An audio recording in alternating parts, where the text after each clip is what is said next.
Hello, Valiance fans. Oh.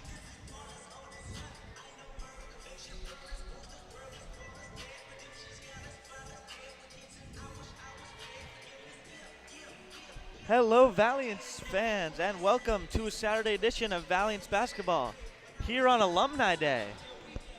It'll be the first game of the doubleheader. The women's Manhattanville Valiance, who come in at 14-2 overall in the season, will take on Kings College at 10-8 overall, followed by the 3 p.m. men's game against Kings PA as well. I'm Eli Zaretsky alongside my partner Tim Moore. And Tim, what a year it's been for this women's team. Obviously a huge win the other night to top FDU Florham, the top team in the conference, and now have sole possession of first place in the MAC. Well, Eli, coming into today, it's a very important game for the Valiants. When you look at this matchup overall, the Valiants coming today 5-1, while Kings come in 5-2. This matchup right here for the Valiants, obviously first of two, but it's going to be very important here in the conference. Whoever wins today will keep the lead in this conference battle. If the Valiants lose today, they'll fall to 5-2, while Kings will jump up to 6-2 and have the benefit over the Valiants. But when you look at today's matchup, it's going to be the Valiants defense and just a model of what's gone all year long with this guard-heavy unit, Eli. It's going to be sharing the ball. Everyone's sitting here doing the role and producing. If the offense is here today, they're going to come out firing away against Kings. Both teams in their respective warm-up rituals. Let's preview Kings College. Their leading points per game woman is Rebecca Prosiak. She averages 13.2 points per game. The sophomore forward comes in at 5'11", so a lot of size for Prosiak out of Wilkes-Barre, Pennsylvania. So she'll be the person to look out for the Valiants. How do you think they're going to have to contain her at 5'11"? Well, the Valiants are going to have to do a very strong job. Looking into today, just the production, off the bench, from Nancy Caballero and even Amanda Pemberton, who has been the newest addition to the starting five. She's really done a good job, for the Valiants and really serving a good job down low. And, when it comes to that size, that's one thing despite this guard-heavy team for the Valiants. Very strong on the defensive end of basketball and really utilizing their speed. But another thing, too, I'm going to be looking into today is, production from those guards. Sarah Kutu, Kaimani Jones. Their role on offense, working their way into the paint and making efficient passes are going to be just as important today as it has been for them any other game this season. They're going to have to really make those key passes if they're going to want to jump up early and stay above this strong Kings PA team. And to piggyback off of what you just said, we got to remember that the Valiants trailed by double digits to FDU last game. In the first half, at halftime, they were down by 12 points. But what a turnaround for them as they rallied back and as a unit ended up winning by double digits. So that's something to take note of. They're not just having success, but they believe in one another even when they're down. Well, this is another notable thing. As of recently, the Valiants have been a little bit of slow starters when it comes to the first half. However, when the Valiants have come out firing in the first half, scoring of at least 40 points, they have won every single game thus far. So if the Valiants come out and drop 40 in the first half, the numbers-wise, they have the advantage here. But the first goal is obviously doing everything efficiently to get to the basket and setting that up. So we're going to take a quick break and then come back to you and have starting lineups. Let's see if Manhattanville can extend their record to 15-2 in hopes of a national tournament play. We'll be right back.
Welcome back. Starting lineups for Kings College.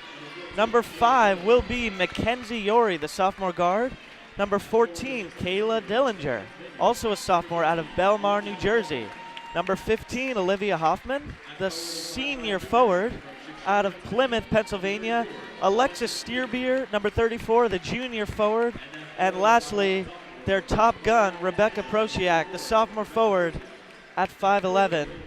That's going to round out your 5 for the Monarchs. Well, then Eli, looking at the Valiants here with size advantage coming into this game. Starting for the Valiants will be number 5, senior Jordan Darnell. Kaimani Jones, a sophomore guard. Sarah Kutu, the freshman guard. Kaylee McGuire, the junior forward. And Amanda Pemberton, as I mentioned earlier in the broadcast, who's hot since entering the starting lineup, leading the Valiants in scoring last game. The freshman guard out of Henderson, Nevada, rounds out the starting lineup for the Valiants. So Eli, looking into this game yet again, such importance on winning. The Valiants can sit here this year and go, for say, 22-3 and still not make the national tournament if you lose the conference. Conference play, so important when it comes to this. How important is it for the Valiants to come out starting with a very hot start right away? I think it's going to be important because even though they were able to come back last game when trailing by double digits, that's definitely not an ideal situation you want to put yourself in. You want to play good basketball from the start and put together 4 quarters of excellent play. That's what they're going to be looking to do here. And Tim, one thing to notice, for the second straight game, Amanda Pemberton will be in the starting lineup. Remember, she didn't start the season as a starter, but she's earned her spot. Absolutely, and among that too, the production of Nancy Caballero on the bench, and even, other people coming off the bench too, like, Spencer Shore, the freshman, even other players. We didn't see much of Kayla Elting last game, but even her production in with her team down low is just so important for the Valiants.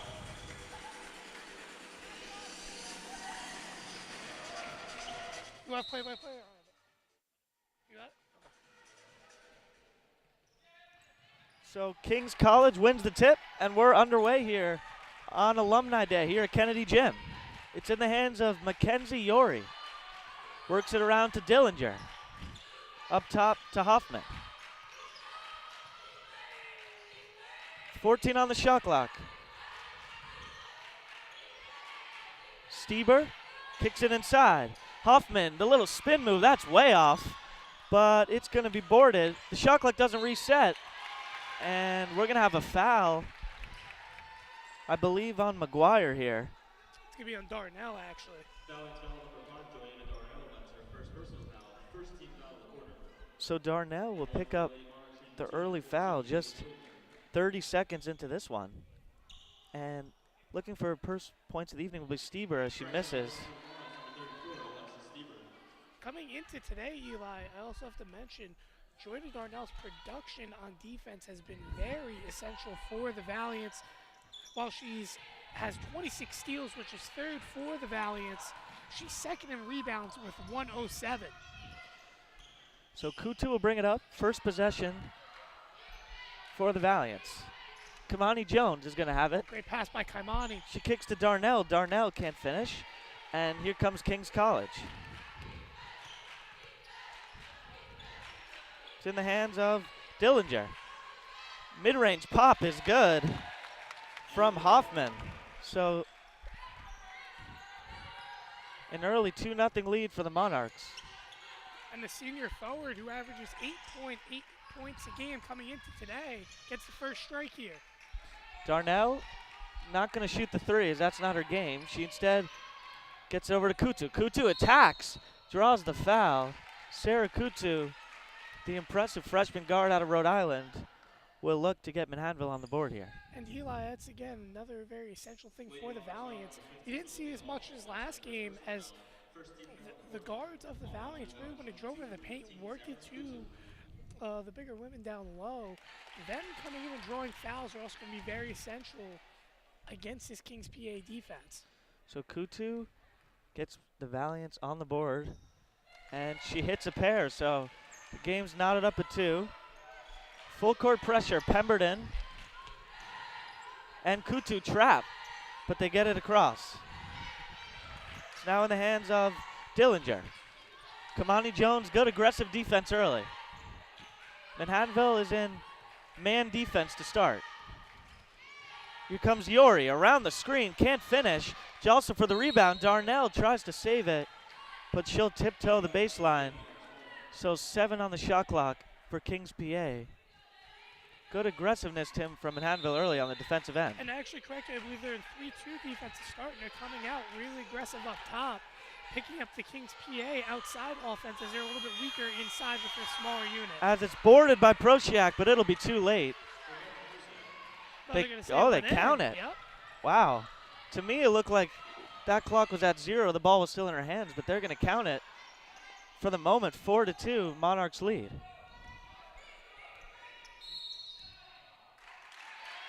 Did we say moving screen on Darnell?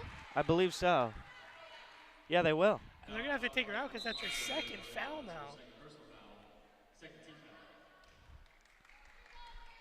So Darnell with foul trouble early, Eli.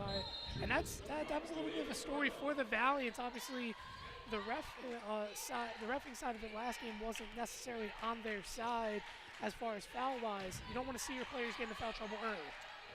They work it down low. Caballero will guard Hoffman. Hoffman kicks it back out. The top gun, Prosiak. Work it around.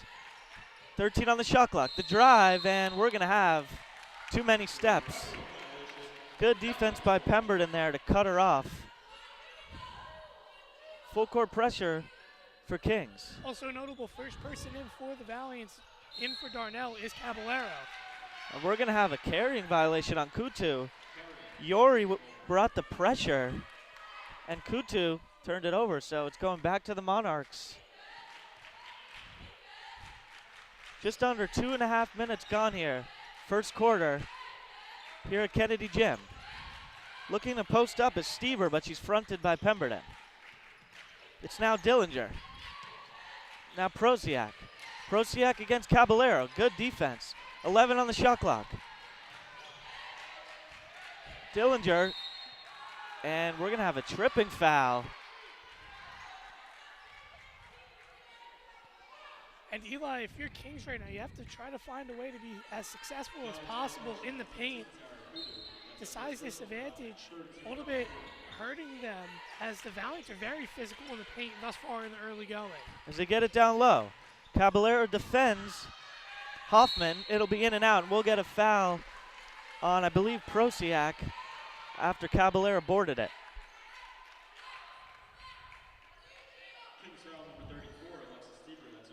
And it'll go on Stiebler, my correction. So Kutu, the main ball handler for this first unit, will bring it up. Kamani Jones in the right corner. Kamani Jones attacks. Lefty floater is good. And as I mentioned before, they're going to have to keep on doing that, driving into the paint. These guards have really good abilities at putting up some big floaters while being contested. Great shot there by Kamani Jones. So Jones nods it up at 4 as she gets her first bucket of the afternoon. 3 attempt from Yori is too strong, and Caballero, something she does so well, grabs a rebound. Here comes Kutu. And she's going to bring it back out. Kings PA gets back nicely. Caballero jab steps. Caballero to the basket. A lot of contact, and she draws the foul. And Eli, her physicality is one reason why the Valiants are so strong down low.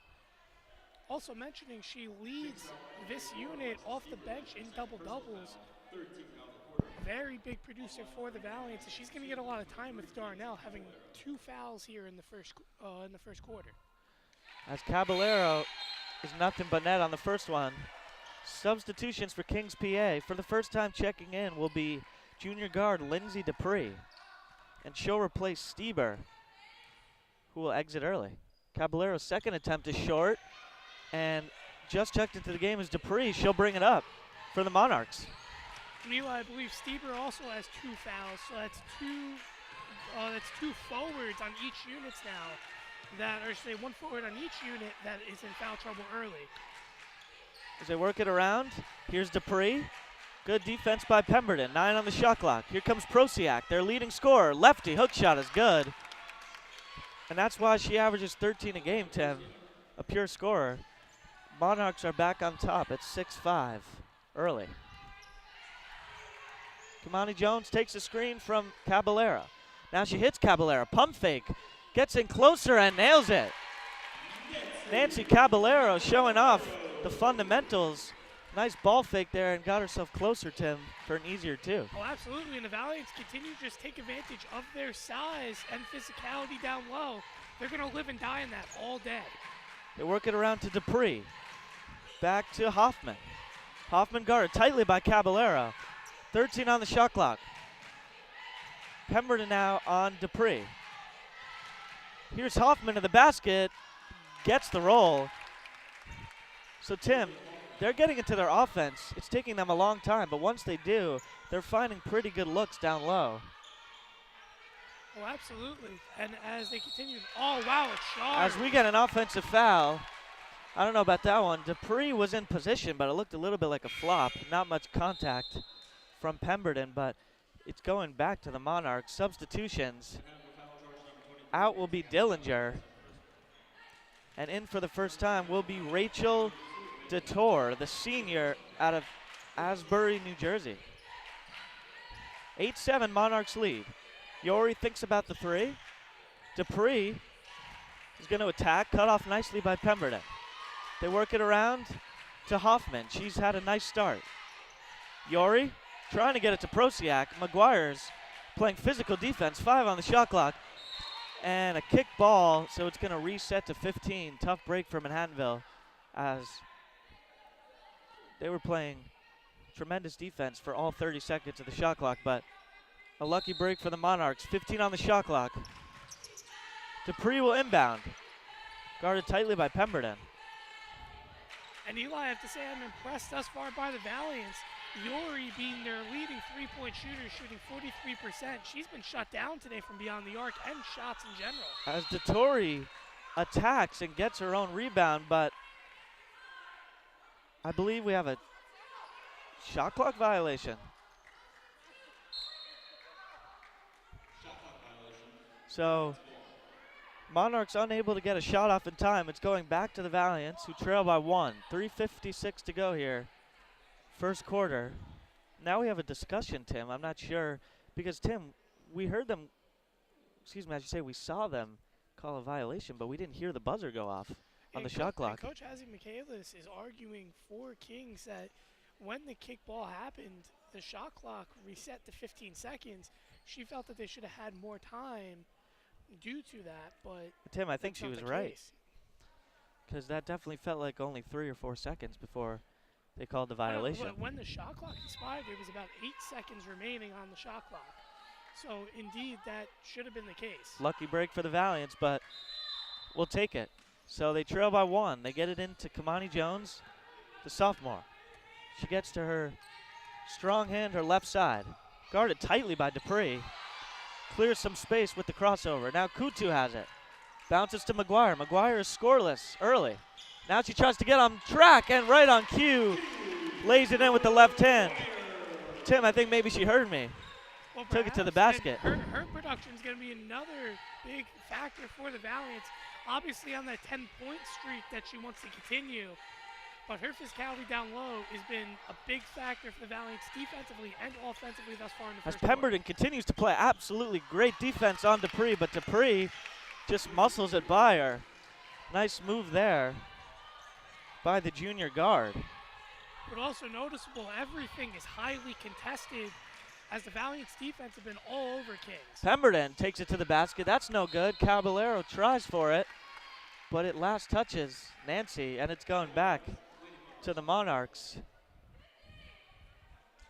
Good seesaw game early, just like we saw last game against FDU. Both teams going back and forth. As they beat the press, Dupree, long three, drains it. And Dupree, Lindsay Dupree from way downtown. And Dupree, their second best three-point shooter statistic-wise coming into today. She gets it firing early for them. Dupree at 27% from downtown on the year. Second on the team, as you mentioned. McGuire goes up, but has it stuffed. And here comes Dottori.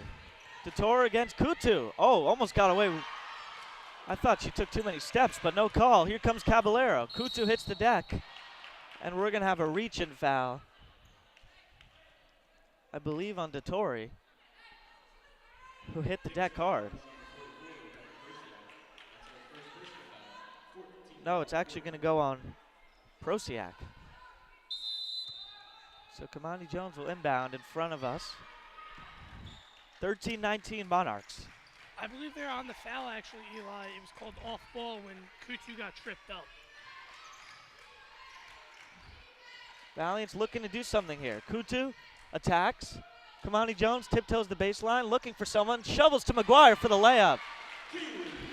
Great patience by Kamani Jones to wait for an opening and shovel it to McGuire. Nicely done. Well, absolutely, and her dribbling ability is something that's unique for this Valley. It's one of the better dribblers and excelling into the paint. Yori for three. Why not? So Yori, who has McGuire on her on the switch, McGuire kind of backs off, and Yori says, why not take it? I'm open. And Yori's the leading three-point percentage shooter on this team at 43%, so she shoots it with confidence. Monarchs by 5 here. Kutu in the corner. They'll reset it. It's now Kamani Jones against Dupree. McGuire is going to make something happen. 8 on the shot clock. McGuire pulls it back, shoots and scores. Kayla McGuire making something out of nothing. The Valiants look unfazed. They know that they can compete and jump up and battle for this lead. They just got to get a few shots, continue rolling their way. So it's now in the hands of Yori. Yori has logged all 9 minutes and change. Yori fires. That's an air ball, but Prosiak saves it. Got away with over to the back. Dupree for 3 is too strong. And Caballero, not to anyone's surprise, grabs another one. I'm going to be interested here to see if they try to get a shot up quick to go for 2 shots and opportunity for 1. And That's exactly what they're going to do. They do, so they try the 2 for 1. They're not able to convert. But with a 4-second difference, game clock, shot clock, way downtown. Yori again drains it. Give Yori 2 early threes. Monarchs lead 19-13. And Kutu is going to hold for 1 here, I'd assume, with the shot clock turned off. As the Valiants are just going to play some catch here until they get into their offense. And that's an adjustment I'm sure Coach Volakis will make during the break, is try to find a way to continue. As Pemberton lays it in, and that's going to do it, Tim, at the end of the quarter. Valiants 15, Monarchs 19.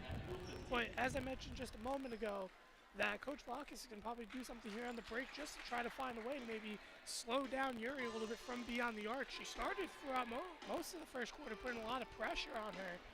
But as they sort of switch around and really take advantage of the switches off the screen, Yuri's been finding a way to get open from beyond the arc. So after 10 minutes of play, the Valiants trail by 4 here on Alumni Day, looking for 2 straight wins here at Kennedy Gym. This is GoValiants.com.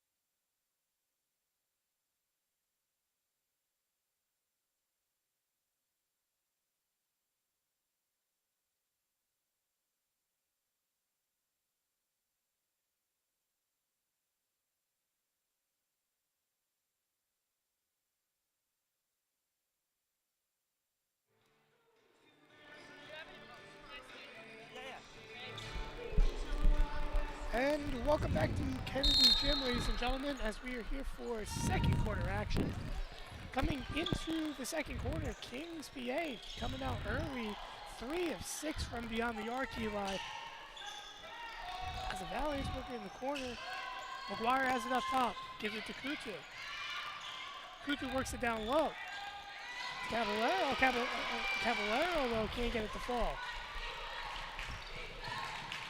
So Kings PA coming out hot, as just mentioned a moment ago, from beyond the arc. 3 of 6, Eli. If you're the Valiants, what do you have to do to shut this down here? I think just play them closer. The foul is called on Kutu, or excuse me, it's going to be on Shore, the freshman. Tim, they're kind of in a difficult situation on the Valiants because if you go too close to the shooter, they can blow right by you. Remember, they're not just pulling it up from 3, but they're taking it to the basket as well. So Coach Velakis is going to have to decide how they play this Monarchs team. As the Tory inbounds to Hoffman. Working down low, ball batted around. It's going to be stolen by Caballero, and the ball will be batted out of bounds. And they're going to say bounces off Caballero's foot, so it'll go back to Kings PA. So Dupree inbounds right in front of our announce table.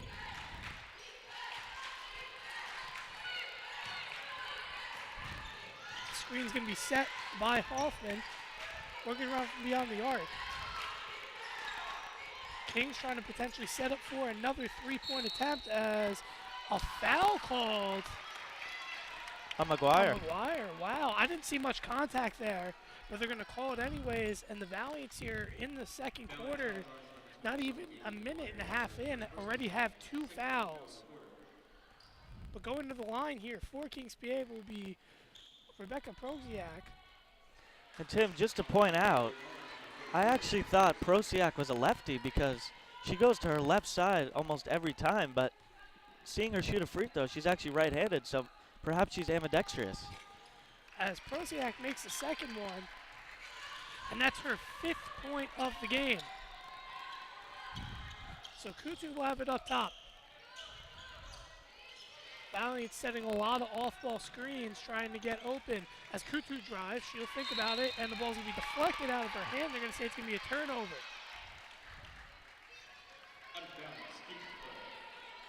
So it's a 5-point game. Valiant's trying to work their way back into this.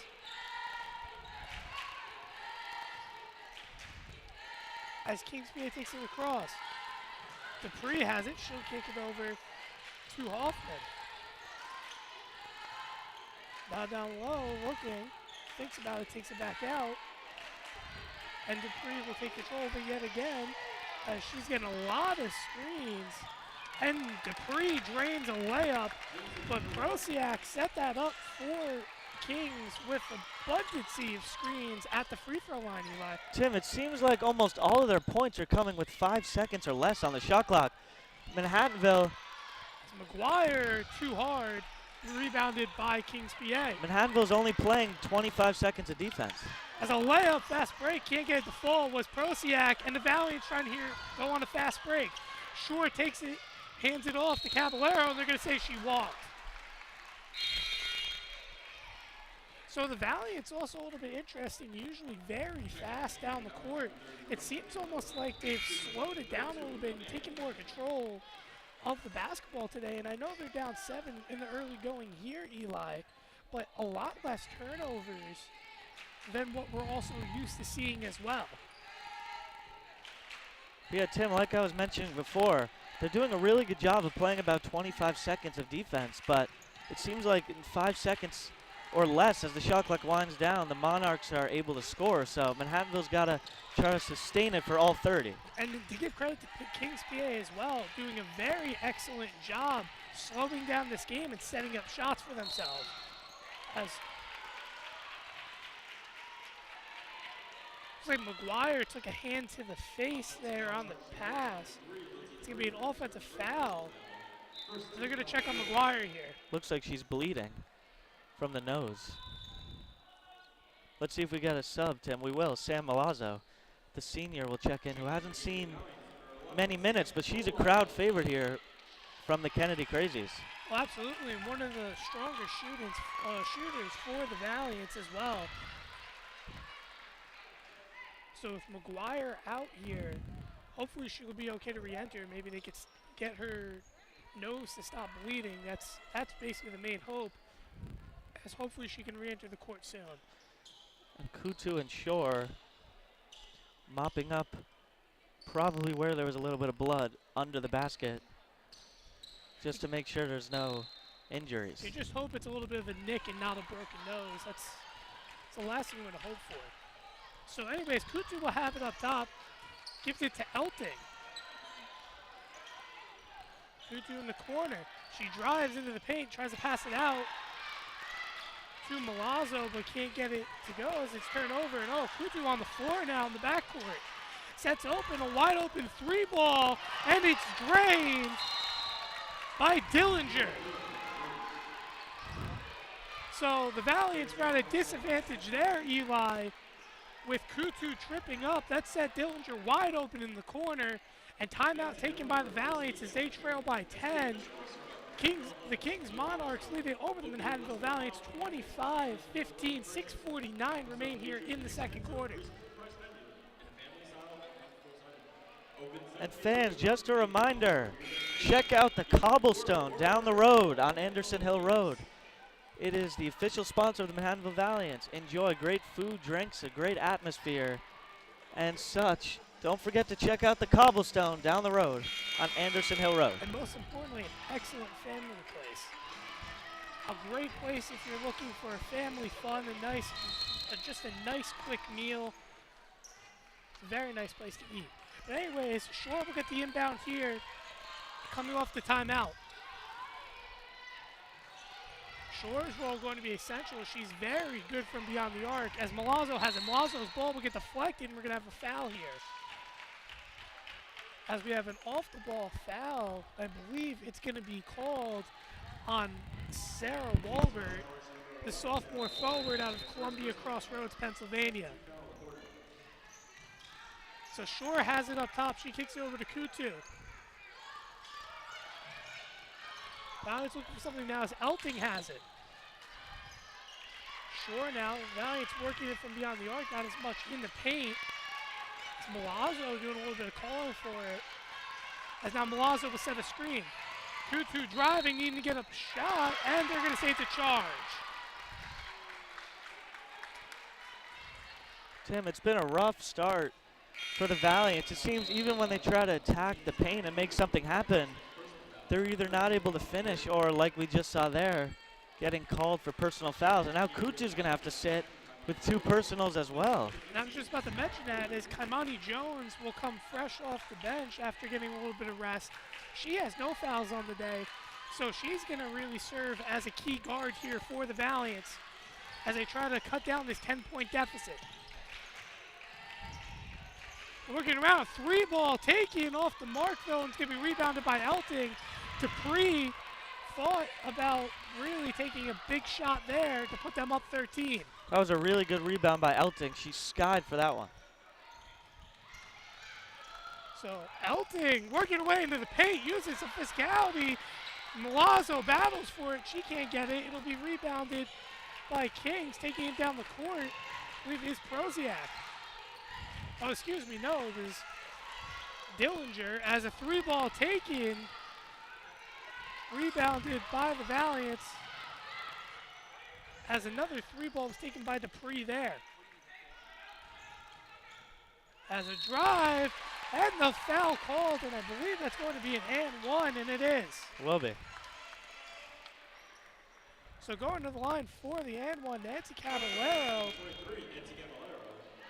A big shot there as re-entering the game will be Kaylee McGuire. So good news for the Valiants here, as luckily McGuire was able to address the issue and not have to miss too much time.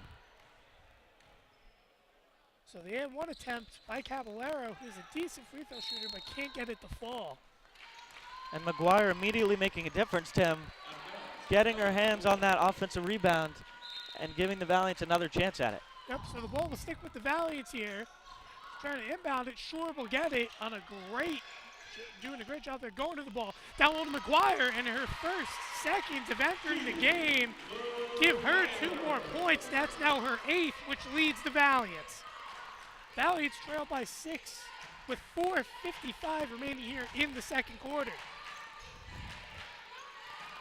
Working around up top. Great defense by Kaimani Jones as Dupree drives. A little bit of a lob off, can't get the fall, but it'll be rebounded by Proziak. I think she might have gotten away with a walk, too, on that one.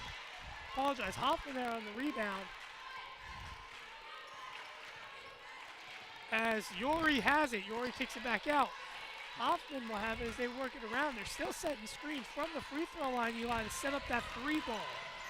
Oh, a great move there by Dupree, but she thinks about it and passes it out. 4 seconds remain on the shot clock as, wow! Yori contested highly, has to put it up due to the shot clock, and she drains a big 3 there. Tim, you can't blame the Valiants at all on that one.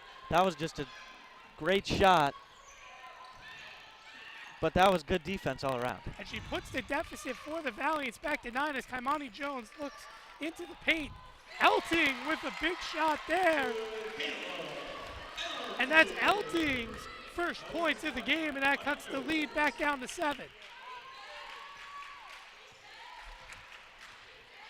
So the defense here, Chance, wanting to get a big stop. And there we go, going the other way. We're going to have a moving screen. And Tim, Velakis kind of signals to the ref, gesture kind of like, finally we got a call our way. Obviously, this has not been as bad as the FDU game where literally no calls were going in the Valiant's favor, but Velakis definitely wasn't happy. And Sarah Wahlberg called with the foul there. That is her second of the evening. So Shore has it up top. Hands it off to Kaimani Jones. Kaimani Jones driving in a beautiful layup. Getting the spacing and rolling off screen is a fast break attempt here, and an excellent job by Kings PA getting the layup. Stiebler there for the bucket. That's her first bucket of the evening. Working it down low, a little bit too far from McGuire. McGuire, they're going to say stepped out of bounds before she can rehandle it. And that's going back to the Monarchs.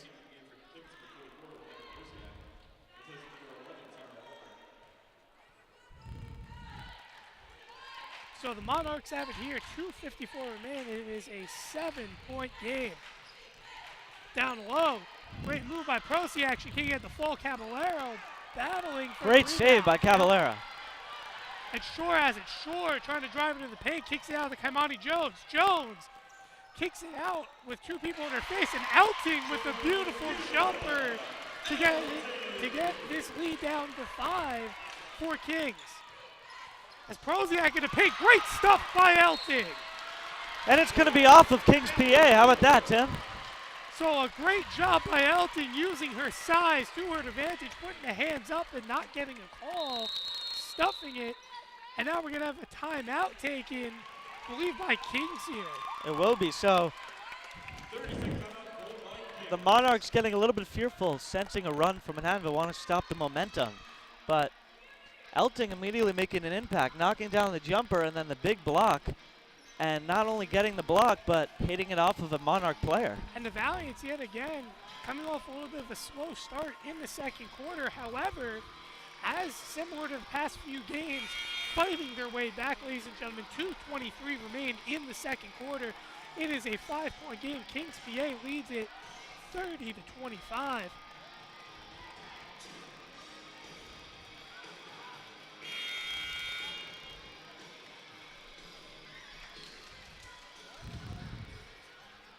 So we are back from the timeout. And Shore is going to have it. Kings PA showing a full court press defense as a drive by Kaimani Jones, and the and one. So you can count it as Kaimani Jones drives into the paint with her left hand and just blows right by the defense and cuts this lead down to 3.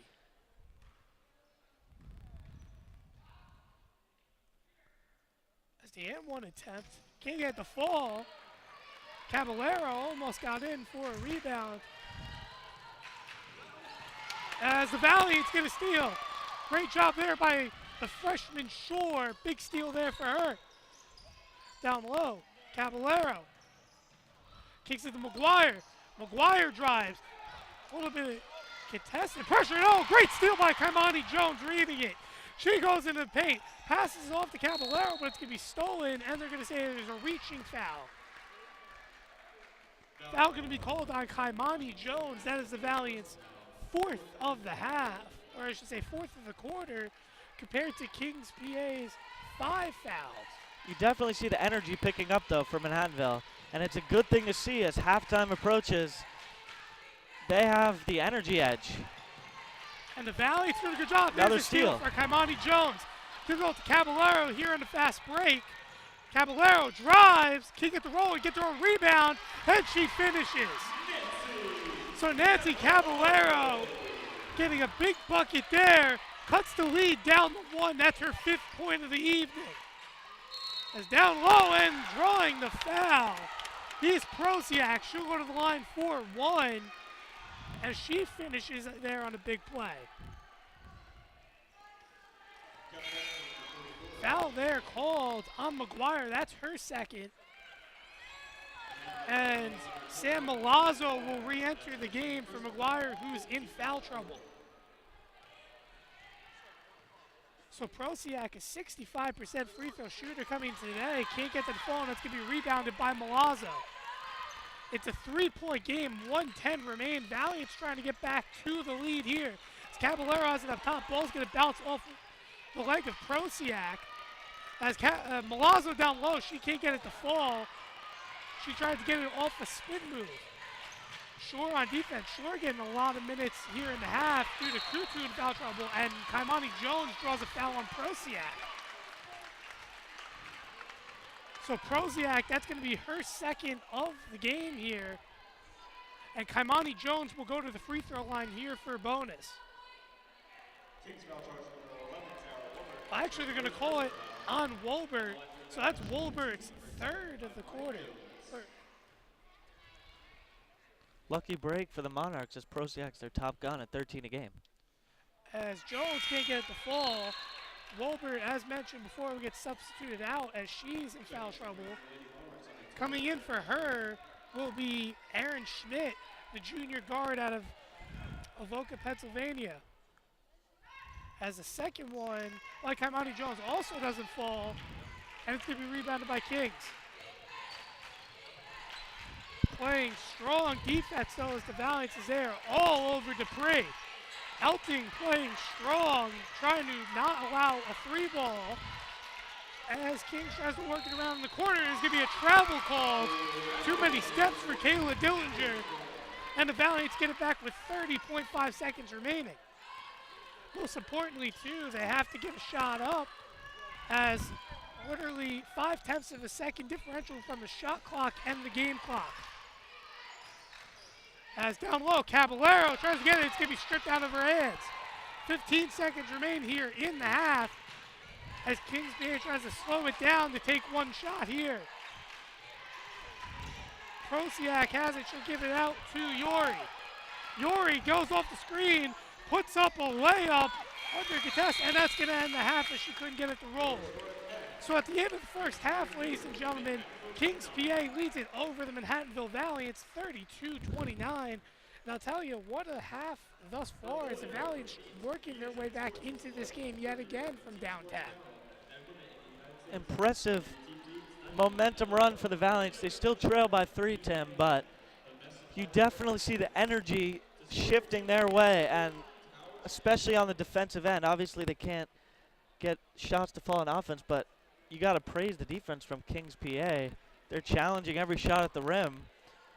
But yeah, Manhattanville's definitely creeping back in this one, and should be a tremendous second half. And Eli, yet again, most importantly, knowing the production off the bench very strong as Nancy Caballero, 7 points from off the bench.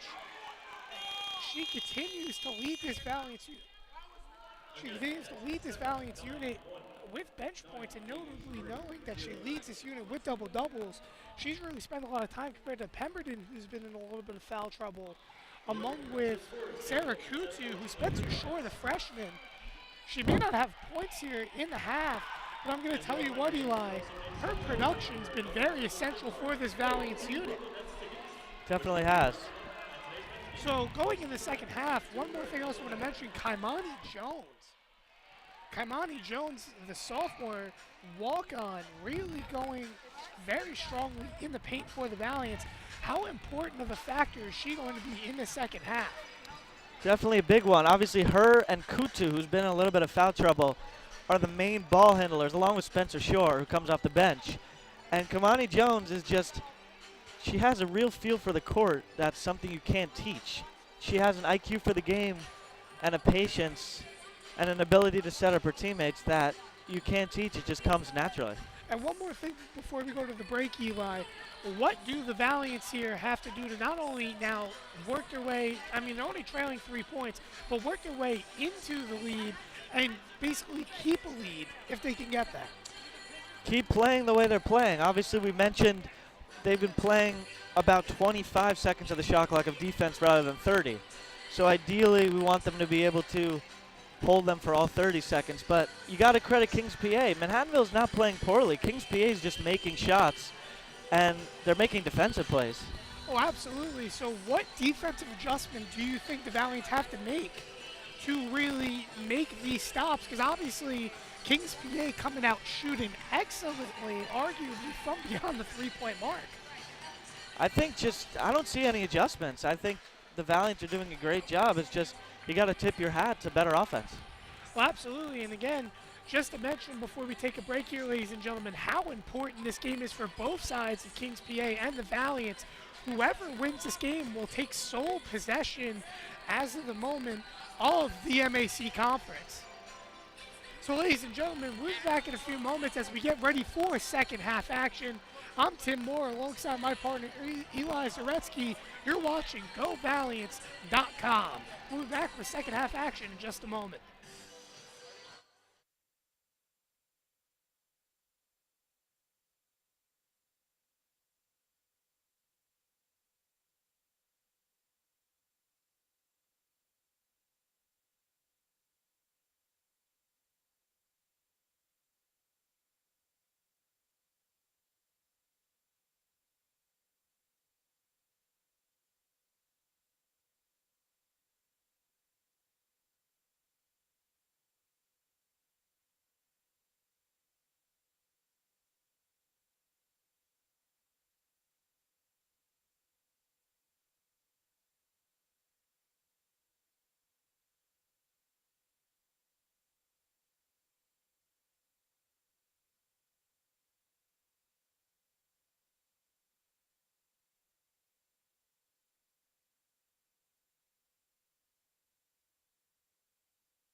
welcome back, ladies and gentlemen, as we prepare here for second half action here at Kennedy Gym. You're watching GoValiants.com.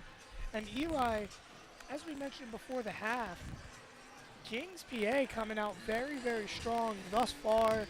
And the Valiants really right there. They were down by 10 at one point, but working their way back. But this is one notable I just want to go into before we start the second half here. Kings PA, they already had one matchup with Kings PA at their place before today. The Valiants came out short. Now, might I remind you, that was their second loss of the season, and their most recent loss. They lost to Kings PA 46-39. We're well beyond, or I should say we're definitely right now on the mark for not only surpassing that, both teams only really going to that game shooting about 30% within that game.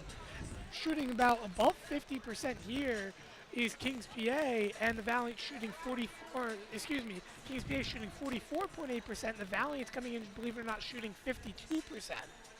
And Tim, that was the last time they lost, like you said, and if they win today, that's a 4-game win streak. So besides that loss, they could be going for a 6-game win streak because it's been all wins.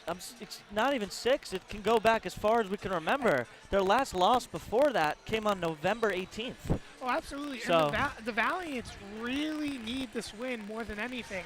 You know, when you look at the record, and again, record overall doesn't matter. What matters is your conference record. And if the Valiants, per se, if Kings doesn't lose a game for the rest of the year, Kings will have an advantage on them. So the Valiants need to win this game. So first, say down the road, if you do lose one more and you still have a benefit, obviously assuming FDU Forum doesn't lose loses a few more games, obviously they have the advantage over FDU. I mean, they have one more matchup against Forum. However, right now with the benefit over Forum. But one thing I also want to talk about coming into the second half, the Valiants shooting no three-point attempts thus far in the first half compared to Kings PA, who really just mentioning 44.8 field goal percentage, which is lower than the Valiants, however shooting 50% from beyond the arc, 5 of 10. What do the Valiants have to do to really shut that down? I think just close out on the shooters. Like we mentioned before, it's not like they're getting these shots early in the shot clock. They're getting them as the shot clock winds down. So Manhattanville's just got to really, emphasize playing defense for the whole shot clock. But another thing I want to mention is Kings PA's defensive efforts. They've held Manhattanville to just 29 points at the half. And when they won on January 13th, Manhattanville just had 39 total points. So this is definitely an elite defensive team in Kings PA. And yet again, just to add on, as I mentioned before, when the Valiants have at least 40 points in the first half, they have not lost a single game this year. We mentioned that before earlier in the broadcast. But one more thing I also want to mention as well, if you're the Valiants right now, maybe you put up a plan to stop Mackenzie Yori. Mackenzie Yori has all her points today. She has 9 points in the first half, all of them coming from beyond the arc. She's 3 of 5 shooting from beyond the arc. The other 2 makes from beyond the arc is Kayla Dillinger and Lindsay Dupree. So obviously maybe perhaps a little bit of a game plan to stop Yori, who's going to see a lot of time here in the second half. So with just under a minute to go here, the Monarchs of Kings PA lead the Manhattanville Valiants 32-29. We'll be back momentarily. Stay with us on GoValiants.com.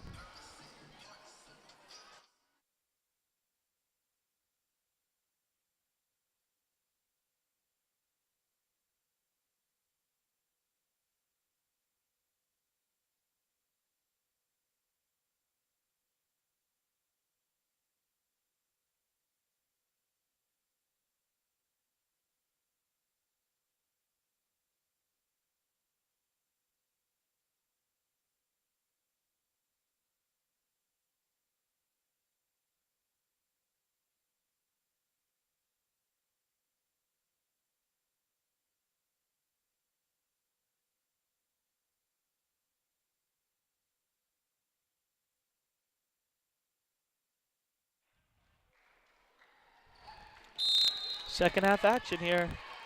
Kings PA will have it to start the second half. It'll be in the hands of Yori. Over to Prosiak. Hoffman thinks about the three, but elects not to take it. She now sets the screen for Stieber. Good defense by the Valiants. 8 on the shot clock. This is where they start to break down. 4 on the shot clock. Yori's going to have to throw it up. Takes it to the basket, and that's a shot clock violation. And there's the defense we want to see all 30 seconds. And they held them to a violation. So Manhattanville will inbound following the turnover. And that's a great job by the Valiants. We want to come out firing strong on the defensive spectrum, making big stops. Kutu for the first 3 attempt of the day, and why not? Manhattanville Tim is 1 of 1 from 3-point range, 100%. The game's tied at 32. And why not have your best 3-point shooter take it 41% from beyond the arc? Her and Spencer Shore this half are going to be very central from that position. As Hoffman tries to go inside to Stieber, 2 straight turnovers for the Monarchs. And with just under a minute gone by, we're all knotted up at 32. And you got to assume during the half, Coach Kate Vlach has really hyped up this team because you're seeing a lot of different amount of energy here starting up the second half, even more than before. To get it down low to McGuire, she can't finish. The Hoffman-Prosiak Stieber rim protection is really tough to get interior points on. And McGuire looking to continue that 10-point streak. She's too shy of that. Tough shot from Hoffman. She misses. Jelsa for the rebound. Valiant ball. Good hustle from McGuire. So with this game being all knotted up now, it's almost like it's going to be a 0-0 game. Fresh start. Obviously, just one half of basketball is the difference from the start of the game. So if I'm the Valiants, definitely take advantage now and create your own lead. Kamani Jones into the paint to Darnell, who scores. Tim, Darnell started the game, as always, but like we mentioned, foul trouble had her on the bench for most of the first half, and she's already making an impact. She had fouls within the first 2 minutes, and that's all she saw in the first half. Her scoring production is something that's been very big for the Valiants of late. Oh, backdoor to Stieber for the layup. Nice cut there in execution. But Eli, this half is going to be all about Joyda Darnell, the senior. The senior forward really needs to continue producing. As Kutu shuffled the feet before putting it on the floor, it's a walk. 34 all is the score. 7:34 to go. And I'm going to tell you one more thing. Darnell's defensive, just her defensive ability and her physicality down low makes this Valiant's defense even stronger alongside with Pemberton and also McGuire. So Stieber can't finish, but she's going to draw the foul as it's going to go on Darnell and Tim. Darnell's now got 3 personal fouls. It's also notable yet again for the Valiants, Eli. Just everyone on the floor spread out points-wise. No one on the court right now with double digits compared to Kings, who have 1 player on the court with 9, and then Stieber, who's at the line right now, has 5. No one else has more than 4 points on the court for them other than that. As bodies dive on the floor for that one, but it's another chance for the Monarchs following the Stieber miss. They get it into Prosiak. She shoots it. It's short. Sarah Kutu looks to push. And I don't know if you saw that there, but interesting job by the Valiants. They have Pemberton all over Yuri, trying to lock her out from beyond 3-point range. So that's a great pickup there by the Valiants on the defensive end. Cross court to Pemberton, back to Kutu. Kutu tries another one. Short. Kamani Jones, great hustle, but saves it to the wrong team. And here comes Kings. Now look at that acceleration by her, getting back down court on the defensive end. That could have stopped what could have been a wide open corner shot.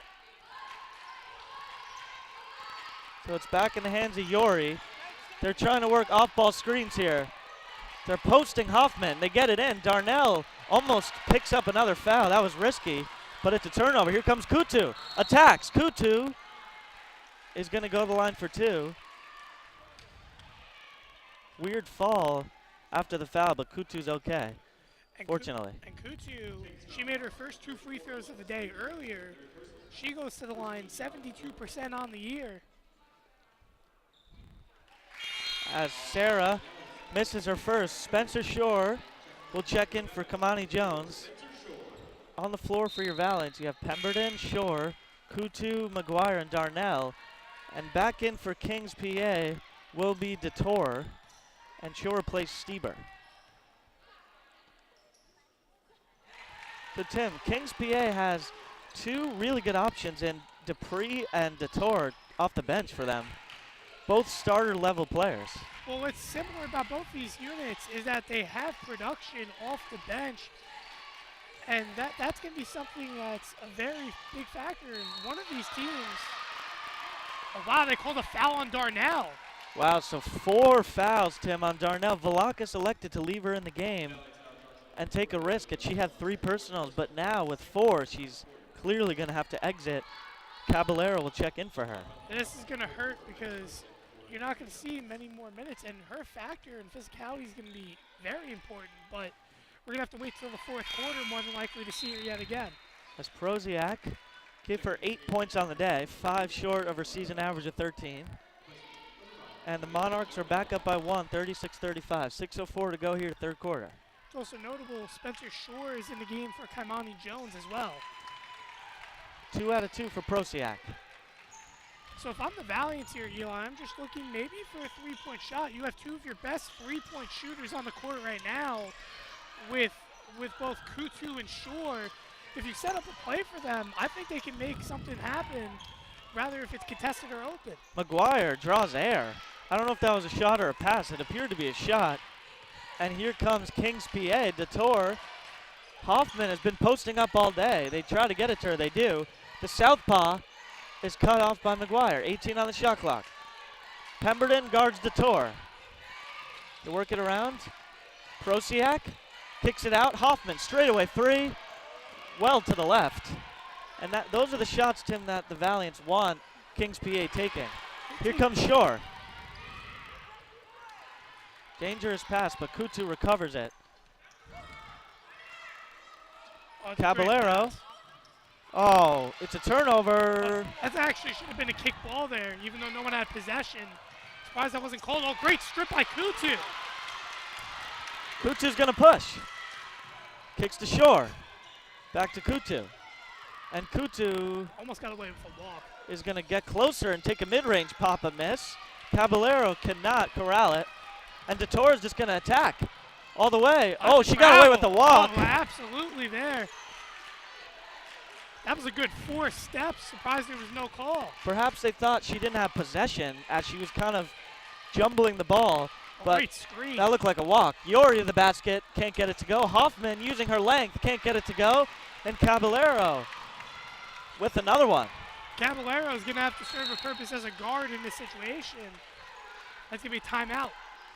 So Kate Velakis will take a 30-second timeout. Tim, this game has really picked up. The pace of this game is much faster than we saw in the first half. Well, absolutely, and that's one thing I mentioned off the air, that the Valiants really haven't done much production, or I shouldn't say much production, excuse me, but much production in the fast break end. We're used to seeing them get the ball and try to go for a fast break down the court as fast as possible. Today we've seen them a little bit slower than usual getting down the court, but really managing the turnover aspect of it. But again, obviously this is the second time now you're seeing Kings PA, so you got to make adjustments. Kings PA also, might I remind you, early on showed a very strong full court press defense on the Valiants. Following the timeout, Spencer Shore will be the ball handler. To Pemberton. Back to Shore. Shore for 3. Left wing. No good. And make the Valiants now 1 for 3. 33% from beyond the arc. I thought Pemberton was going to shoot it there. She put up an ideally good fake as everyone kind of shifted towards her. DeTore to the basket. Great straight-up defense by Pemberton. Not to foul. Pemberton is an excellent defender. One of many excellent defenders on this Manhattanville club. And if the defense on both sides continue to get played like this, I wouldn't be surprised if this game deficit doesn't get bigger than 2 for the entirety of this game. 12 on the shot clock. McGuire against the smaller Yori. Tries to bounce it. It's a turnover. Here comes Hoffman. Hoffman stands in at 6'2", Tim. Absolutely. Oh, backdoor to Yori. Counted and a foul. Spencer Shore got beat. Turned her back momentarily. Yori took advantage. Chance for a three-point play. Tim, this Kings PA team, they have high IQs. They play the game the right way. Absolutely. And now the Valiants here trying to use their size a little bit as Elting will re-enter the court along with Sam Milazzo. And for Kings PA, Dupree checks in. Out will be Dillinger. Three-point attempt. No good. So Yori can't convert on the three-point play, but the Monarchs lead by 4. 3:11 left, third quarter. And a little bit interesting that they've taken out Dillinger. Dillinger's production under the basket has also been a big factor for this Kings PA unit. And another turnover. Kings PA is just reading the passing lanes tremendously well. They work it to Proziak, guarded by Milazzo. Size on size. Proziak, spin move. Can't get it to go. It's going to Manhattanville. Tim, if she got that to go, that would have been an incredible move. Oh, absolutely. They're double teamed and almost basically trapped, but an excellent spin move and execution over Milazzo. Milazzo showing strong signs of defense off the bench, as that's something she's been very great at over the years. Valiants trail by 4. Kutu calls out a play. Milazzo flashes at the top of the key. Also mentioning really quick, your 3 strongest three-point shooters. As Elting nails the 3. Manhattanville's 2 of 4 now from 3. And that's exactly what I was just about to mention. Your 3 best three-point shooters arguably are on the court between Elting, Shore, and Kutu. Elting getting a big one there for the Valiants. They work it inside. DeTore on the smaller Spencer Shore. She shoots over her and misses iron. Here comes Caballero. No one's going to stop her. She goes all the way. Floater. A lot of contact. Oh, they're going to say a charge. Oh, never mind. I saw the hand go the other way there. That's not the case, but she's going to go to the line? Oh, no, it is a charge. It is a charge. Trust your instincts. It's going the other way. I think the correct call was made. She appeared to be out of the restricted area and set, but not a bad decision by Caballero, Tim, given that no one stopped her. She went all the way to the basket. And not only that, I mean, she did have the option to kick out, but at the point she'd gotten to the paint, it was the better option to really go up and try to draw the foul because Kings PA was hustling down the court on the back end. Oh, and Dupree just has it slip right through her hand, just going back to the Valiants.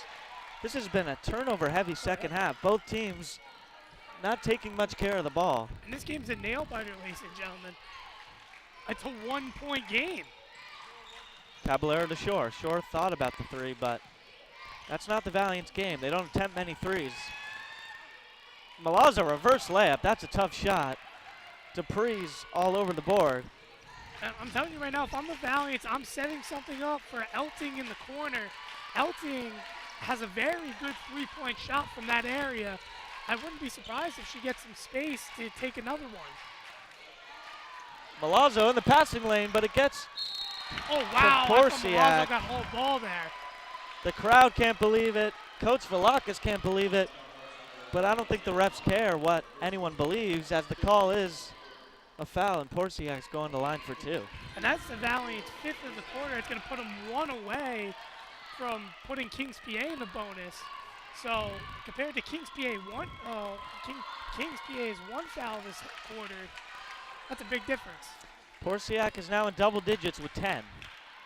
3 away from her season average at 13 a game.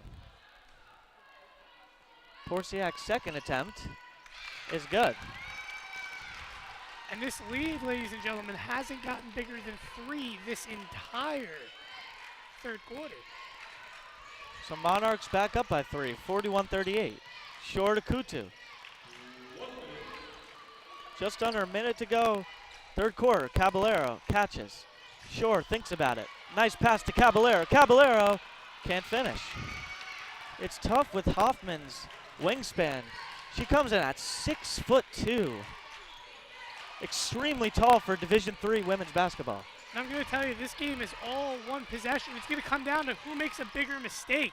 Hoffman tries to use her size, but Caballero has a little bit too much strength. Bodies are out of the paint. It's almost like, Eli, when Kings PA answers, the Valiants answer right back. And then when the Valiants answer, Kings PA will answer right back.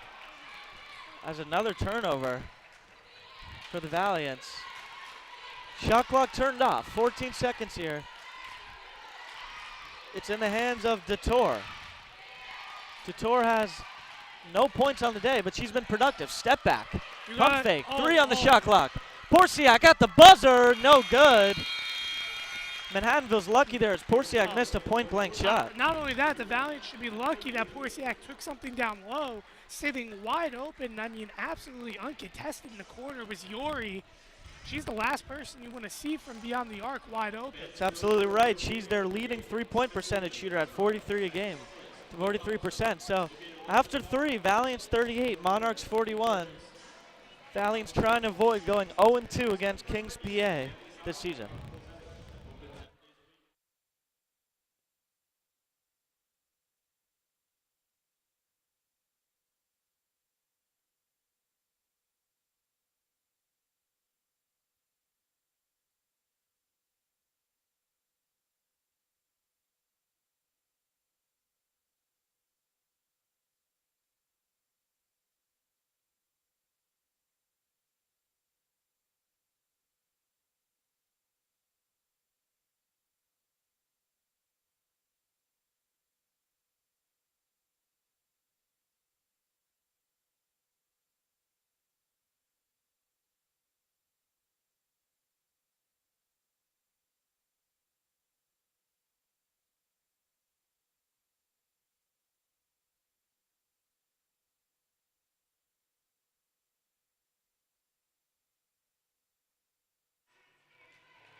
And welcome back, ladies and gentlemen, as we get ready here for the fourth quarter.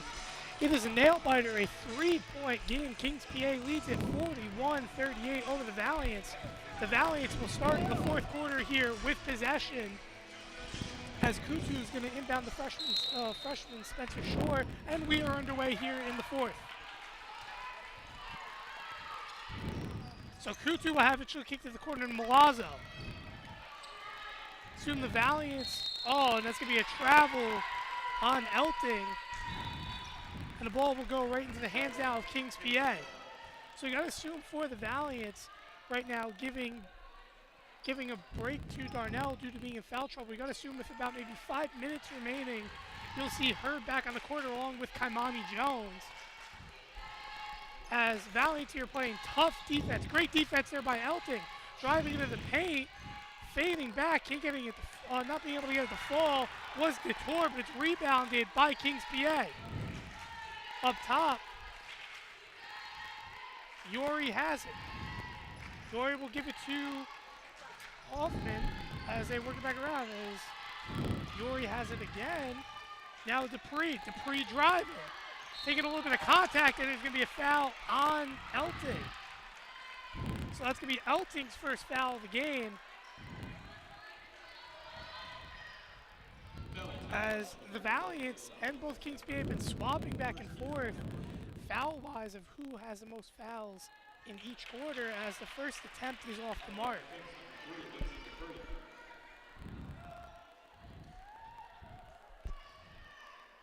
So Dupree made a few free throws today, however misses the first one. Big free throw here coming, as she could potentially make this a two-score game.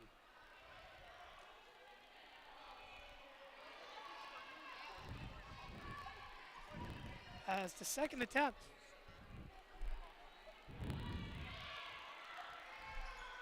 He's off the mark. It's going to be rebounded by, it's going to be a travel. Two Valiants were on top of it. It was both Shore and Milazzo. Shore had basically walked with it, battling for it. Thought she was battling perhaps with a Monarchs player. So that's going to give it to Kings PA under the basket. Inbound deflected by Elting. Elting trying to go for it. It's going to be deflected off of two Kings PA players. But Dupree will have control of it. Dupree will give it to Detour. Detour up top, Elting on her. Going strong on man-to-man defense here is the Valiants. Working it down low. Drawing the foul is Hoffman, and she'll go to the line for 2. Tim, Kings PA is just hard to contain. You look at Hoffman at 6'2", Porciak at 5'11", Stieber at 5'9", Schmidt, who hasn't entered the game at all, but she's a bench option at 5'11". I mean, it's just tough to handle when there's so much size. And Joyda Darnell will re-enter the game for senior Sam Milazzo, who has 2 fouls now. So Darnell, 1 away from fouling out. They're going to need her production here, and she's got to try to stay away from fouling, as she hasn't seen many minutes due to that. So Kutu has it, working around. Another notable mention, McGuire trying to keep that 10-point streak, as she has it down low. Spin move, and just right on cue, she drains it, and she'll have double digits on the evening. Give her 10, and that's her first bucket here, I believe, of the second half as well. So the Valiants cut the lead back down to 3, and as I mentioned before, every time Kings PA has an answer, the Valiants answer right back, and it's also going the same way vice versa. And a timeout taken here by Kings PA, as they were trapped in the corner. 4 seconds remain on the shot clock, as it's going to be a full timeout. Smart timeout, because things were a little bit out of control. I think they want to make sure every possession is well scripted and thought out, because up just 3 against a 14-2 team, can't make mistakes. Well, absolutely. With 8:07 remaining here in the 4th quarter, Valiants trail by 3, and I apologize, there's 9 seconds left on the shot clock.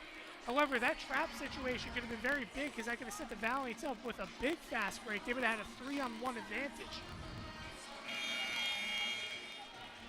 So the Valiants here, they need a big stop, and it's got to be led by senior forward Joyda Darnell. So inbounding it to Detour. Detour gets the screen, pull-up jumper, can't get the fall. Darnell with the rebound. Kutu will have it up top as she takes it across midcourt.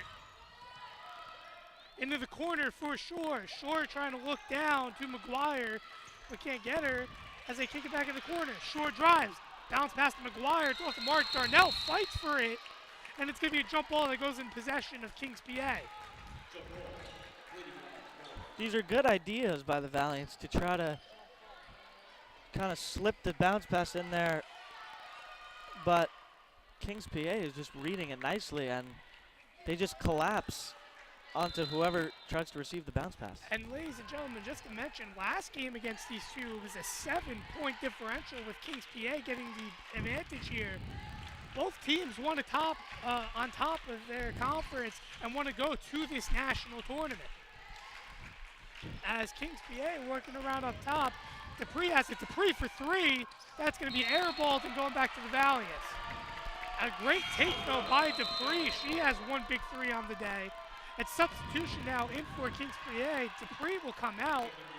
Entering the game will be Dillinger. And she hears it from the Kennedy Crazies as she gets back to the bench. Actually, I apologize. Stiebler in. As McGuire from the free throw line, the ball gets deflected and blocked. And Stieber has it here. Stieber trying to take it down court. She'll give it back up top. So working around is Detour now as Porciak has it. Stieber on Elton. Great defense there by Darnell. That's going to give it to the Valiants. And what are they going to say here? They're going to say it's a foul. Either a foul or out of bounds. I don't know. I think just out of bounds off Kings PA. So 6:47 remain. Yet again, still a 1-possession game ideally for talking 3-pointers. So Elton kicks out to Shore. A very young unit on the court for the Valiants with the exception of Darnell and McGuire. As Shore lobs it up, can't get the fall. It's going to be rebounded by Porciak. And taking up the court for them will be Yori as she's trying to slow it down here. Elton one-on-one. Having a big assignment with Stieber. As Stieber drives, Stieber gets the roll in over Elton. So a contested layup with Stieber going through the contact, fights for it, and the deficit now down to 5, or I should say up to 5 for the Valiants. 5:56 remain. 3 ball by Elton. Rebounded though by Darnell. Darnell puts up and draws the foul. So she couldn't finish it, but goes to the line for 2, and these are big free throws here coming for Joy to Darnell. Her first free throws of the day, and coming in today, a 74% free throw shooter on the year. And Tim, this aggressiveness from Darnell has been missing because with 5 fouls, she has to be extremely careful. As the first one is off the mark, 4 fouls for Darnell, 1 away from fouling out, which is a big key to why she's been very limited on minutes. Darnell being someone that sees a lot of minutes on the court down low for the Valiants. As the second attempt is good.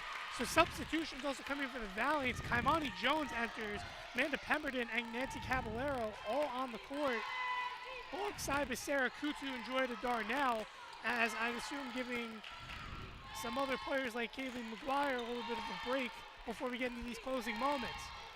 As working around up top, Stieber has it.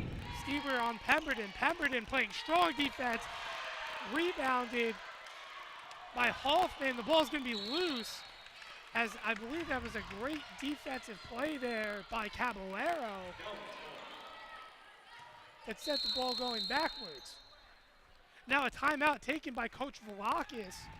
5:23 remain here in the fourth quarter. It is a 4-point game. Valiants trail by 4 to the Kings PA Monarchs. And this game is coming down to the wire, and it's going to be a close one. The biggest deficit we've seen thus far in the second half, ladies and gentlemen, has been just 5 points. These teams have been so even back and forth that it seems like when one team answers and the other team just answers right back. The Valiants, by the way, fought their way back and tied this game back up, but then fell back down 5 and then worked their way back into what is still a very close game. It's also noticeable that the Valiants are 5 for 12 from the free throw line. Free throws are going to be a big factor here in the late going. As inbound to Kaimani Jones. Jones will get a screen from Caballero. Kutu up top for 3, contested. Partially blocked. But rebounded and put in by Pemberton. I think that was partially blocked, Tim. And the Valiants going with a full court man-to-man defense here, trying to force pressure on Kings PA as a drive, well off balance, and deflected out of bounds. It'll stick with Kings PA. Now it's going to the Valiants. Oh, wow, okay, so a change of call there. Referee under the basket ruled in Kings PA, but the mid-court ref changed it to Valiants ball, and Kutu will get the inbound. So it is a 2-point game as Darnell sets a screen. Darnell needs to be careful, obviously, to get no moving screen calls. As this ball is wild, Pemberton battles, she'll get it. Kicks it into the corner, Kaimani Jones. Jones using her left hand, trying to work down low to Caballero, and that's going to be a travel. Too many steps there at the free throw line for Caballero, but the Valiants now on the end of now needing to get a big stop as they show their full court man-to-man defense.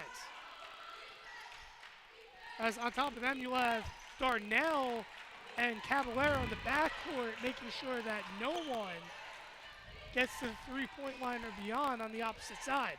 So 22 seconds remain on the shot clock here. Kings PA trying to slow it down a little bit as time continues to wind down.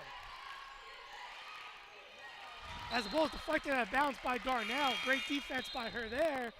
And now substituting back into the game will be McGuire. She enters for Caballero.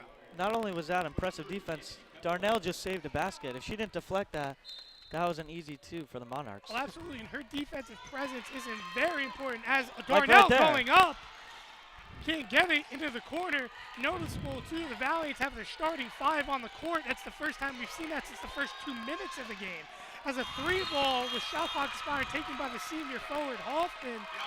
That's something that she really does from beyond the arc, trying to extend the range as shot clock will expire and the ball also going out of bounds. So a 2-point game, 3:54 remain, or excuse me, 3:55 remain. The Valiant's trying to take it down. Kaimani Jones has it. Gives it to Pemberton. A 2-3 defense zone-wise for Kings PA here, as we're going to have a foul called. Foul there going to be called on Alexis Stever. That's her 4th of the evening, so similar to Jordan Darnell, both of them now with 4 fouls, and both of them were in foul trouble early as well, Eli. As McGuire down low, great move under pressure. Darnell with the rebound and the putback to tie it up. So a big and one here by Darnell. Sent her to the free throw line, and this game is all knotted up at 45 apiece. And Tim, Darnell is such an impact player. Now we see what it would be like if Darnell was able to play more minutes. But foul trouble restricted her from doing so. She really is a glue. And the Valiant's getting their first lead of the half. They're up by 1. Darnell now with 6 points. And the Valiants have control of this thing with their full court pressure defense. Off balance pass, Stever has it. Down low, wide open, uncontested. Is Hoffman, and now she will battle right back to give Kings PA the lead. Kaimani Jones has it working around. Over to Pemberton. Working around, Valiant's trying to get something set up. Kutu faking a pass over to Kaimani Jones. Down low to McGuire. McGuire contested Darnell with the rebound, and she draws the foul yet again. Darnell got hacked on the arm, and she will go to the line 4-2 here.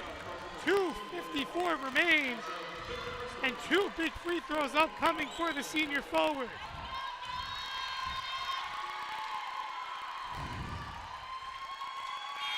So the senior forward, playing in her last season, how much of a factor, and just how awesome would it be in your final season to make it to the national tournament? That would be very big. Also entering the game now for Kaimani Jones will be freshman Spencer Shores. The first attempt by Darnell is good. So this game yet again knotted back up, 2:54 remain. As the senior has been the sole star of production here thus far in the 4th quarter, as a shot put up. Oh, and they're gonna call a foul on Darnell. So Darnell trying to get her own rebound. That's gonna be her 5th, and she's gonna be fouled out here. That's gonna force Sam Milazzo or Nancy Caballero to come into the game. Let's see. It's gonna be Caballero who will enter the game for Darnell, who fouls out. That's a tough loss for the Valiants, Tim. She's been the surge that's led them back in this game, and now they have to do the remaining 2:45 without her. But now if you're Kaylee McGuire, you got to step up here, especially. And Katie Shaw, while you're one of the stars on the unit, she's the only Valiant in double digits tonight. As the Valiants play strong defense here, 2:22 remain. McGuire, great defense. No call there, as it should have been a travel. The whole Agreed. Kennedy Crazies crowd asking for a travel, and no call at all. 2:28 remain, as Kings PA will get it back off the deflection. As ball's going to get deflected yet again out of bounds. And going to have 29 seconds, only 1 second erased off the shot clock there. So trying to inbound, almost a 5-second violation to get in the corner. The ball's going to be bobbled. Working it down low, great defense by Caballero. The put up, and oh wow! Tim, I didn't see a foul at all there. I don't know about you, but I saw straight up defense by Caballero. There was contact, but it seemed like Porziak initiated it, not Caballero. Caballero was straight up, and the foul being called there, but Porziak will go to the line for an and one as a timeout taken by Kings PA here. So Kings PA answered right back immediately. They're now back up by 2. and potentially 3 pending the and 1 situation. 2:21 remain here in the fourth quarter. And ladies and gentlemen, this game is a nail-biter. Free throws, without a doubt, are going to be the big factor of this result. Also notable, Kings PA and the Valiants overmatching the points-wise their last matchup in what was a 46-39 game is a 49-47 game. And Eli, both of these teams are on top of their game, wanting to take sole possession of the MAC Freedom Conference. Definitely do. You see not only the willingness to want to win, but the importance of winning this game. Not only is this any regular W, this is a W that gives you, like you said, sole possession of first place and a chance at the national tournament. So, and not only that, Eli, as we look forward into the Valiant schedule, it's no easy feat for them, as Monday as well, they take on Keystone here at home. That's, by the way, not a conference game. However, that's a makeup game via rain. And then they got to go to DeSales and then back home here against Wilkes on February 5th. So here we go. The N1 for Porciac is good, and it's a 3-point game. So the Valiants are going to have to take control and try to answer right back is what they've been doing throughout the game. As down low, McGuire has it back to Kutu. Working around. Also noticeable as a foul drawn by McGuire. The Valiants are undefeated at home this year. Their only losses coming away at Rhode Island College and also in the conference against Kings PA at their own home. So McGuire, who now goes to the line due to a bonus situation here, she'll go to the line for 2. Kennedy Gym is silent here. First attempt by McGuire is off the mark. Big free throws here. You need to make this one to make it a 2-point game and then get a big stop. Free throws have what costed Manhattanville today. And that second one is good. So it's a 2-point game. 2 minutes remain here in the fourth. Kutu playing hard on Yori. Yori trying to drive to the paint. She loses control for a moment, regathers it, and it's deflected out of bounds by Kutu. And with 14 seconds remaining on the shot clock, Kings PA will have it. So despite the Valiants having a 6-4 all-time record as balls in the backcourt, Kutu steals it. The layup is good, and this game's all knotted up at 50 apiece. So Sarah Kutu with a big steal on the lob to the backcourt. And the Kennedy Crazies are going insane as the Valiants were trying to take control back. 1:25 remain. Screen set by Porciac, and we're going to have a foul called on the Valiants. That foul's going to be on Sarah Kutu. So now in bonus situation A as well is the Kings PA Monarchs. As they will go to the line for 2, it'll be Mackenzie Yori, who is their leading free throw shooter at 71%. She'll go to the line here. As Mackenzie Yori drains it, she's now 1 of 2 from the free throw line. Her other attempt today was on an and 1 situation in the paint in the third quarter. As the second attempt is also good, so give Kings PA a 2-point lead. Working around.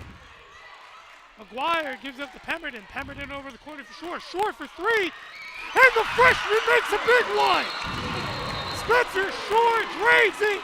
And the Valiants are up by 1. Timeout taken by Kings PA. 1:06 remain, and the Valiants have control now. How about that? The freshman showing confidence. Tim, and she makes a big one. They say it's warm in Florida. Maybe Spencer Shore's heating up. Oh, absolutely. The freshman out of Boca Raton, Florida. That is nothing short of impressive, ladies and gentlemen. her performance on the court has been big due to foul trouble. Not only that, serving tons of minutes as essentially a six-man. I'm just highly impressed of what the Valiant's freshmen have to show this year. It seems like no matter who's on the court for the Valiants at any given time, they come out and they produce. That's what the best teams do, Tim. It's not about individuals, it's about team. Whoever needs to take the shot, whoever needs to get whatever needs to be gotten done in order to pull out a W is what this team does. And that's true in any sport, from pros to college to high school. The best teams are it's equally distributed, the talent. And think about the future here. The only Valiants that are lost at the end of this year, as mentioned, Joy Darnell, who's a big factor down low, and senior Sam Milazzo, who is very good on the defensive end. Also, Kate mentioned earlier in the year, her excellent shooting game, as she was at one point the field goal percentage leader for the Valiants. So a big future for this team, as they're pretty young still, as next year, Kaylee McGuire will be going into her senior year, and it's still a similar unit for the Valiants. But anyways, 1 minute remains as Kings PA has it here, as the game is 1 point in the Valiants' advantage. Dupree has it, hands it off to Yori. Yori needing to get something off, 5 seconds remaining on the shot clock. Screen set, McGuire playing strong defense, needing to get away, that's a shot clock violation, and the Kennedy Crazies are erupting. So the Valiants here have control, and they need to at least waste some clock. 5-second differential from the shot clock and the game clock. They're gonna have to get at least one shot off. But they have control here as Kutu takes it across midcourt. Shore has it. Out. And McGuire now trying to call and set up a play off the ball here. Pemberton has it, kicks it to Caballero. Back down to the corner, and a timeout taken by Coach Velakis, as she's getting ready to draw out a play here with 17.6 seconds remaining here in the fourth.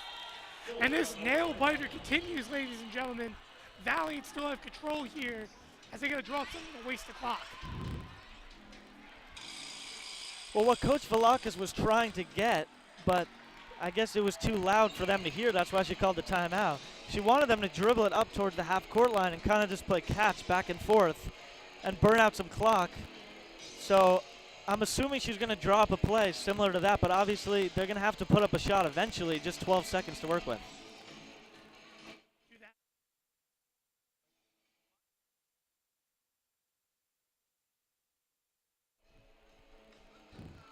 Fans, just a reminder to check out the Cobblestone down the road on Anderson Hill Road. You can find a nice family-style place, good food, good dining, wine and dine. It's the sponsor of the Manhattanville Valiants. Check out the Cobblestone. Tim, you would recommend it, right? Absolutely, nice quick place to eat. And as you mentioned before, a nice family place. But now, as we focus in here on this game, as we exit from the timeout, 17.6 seconds remain. I'll tell you what, I'm out of breath looking at this. This game is very intense for the Valiants. So doing the inbounding will be Pemberton. And Shore will have control of it up top. 13 seconds remain. Kutu has it. She'll drive, 4 seconds remain. Down low, ball deflected, they need to get up, and that's gonna be a shot clock violation. Oh, but now the refs are gonna talk it over. They believe the Valiants should have control of it. And now it's being argued. The Valiants are talking about it. It was deflected. Now they're going to say Kings PA.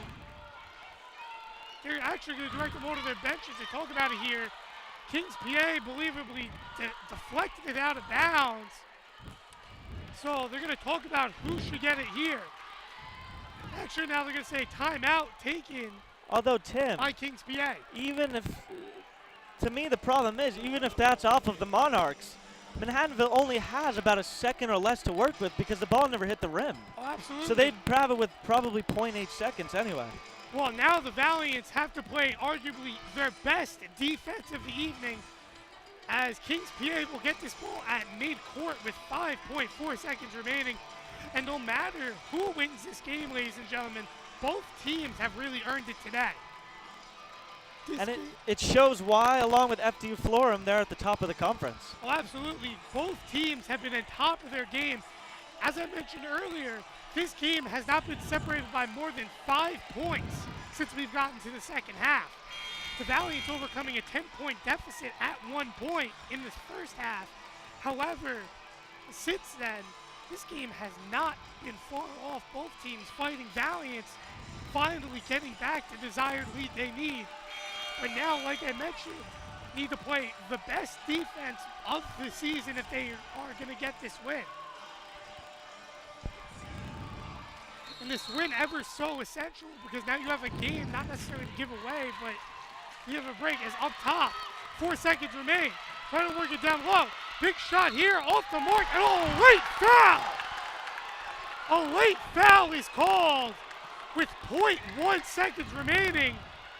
And Dillinger will go to the line. 4-2. And this game, ladies and gentlemen, is going to come down to free throws. The Kennedy Crazies are floored, and so is Coach Velakis. Crowd on their feet. The first attempt is off the mark. So, ladies and gentlemen, if this free throw is made, the minimum we will see, or I should say, the maximum we will see is overtime. As the second attempt here. And it's good, so we are going to see overtime as the Valiant's inbounding. And for the first time this year, at home at least, the Valiants will go to OT. Ladies and gentlemen, we are knotted up at 53 apiece, and we will see another at least, I believe, 5 minutes of action here in the overtime period. Tim, I have to say, that was certainly a great move by Porciak, but I'm never a fan of when refs call fouls with such little time left on the deciding play. Obviously, if it's an obvious foul, you want to call it. But a ticky-tack foul like that on the last shot, you never want to see that. It shouldn't be decided on a foul. Let them play out, and that's going to be a big factor now as all teams dead even. And as I mentioned, 5 minutes here to decide this overtime period. I don't know what you can do now on both sides. This game has been so even. No matter who wins, as I mentioned before, deserves this game. Both sides have been playing their butts off, arguably.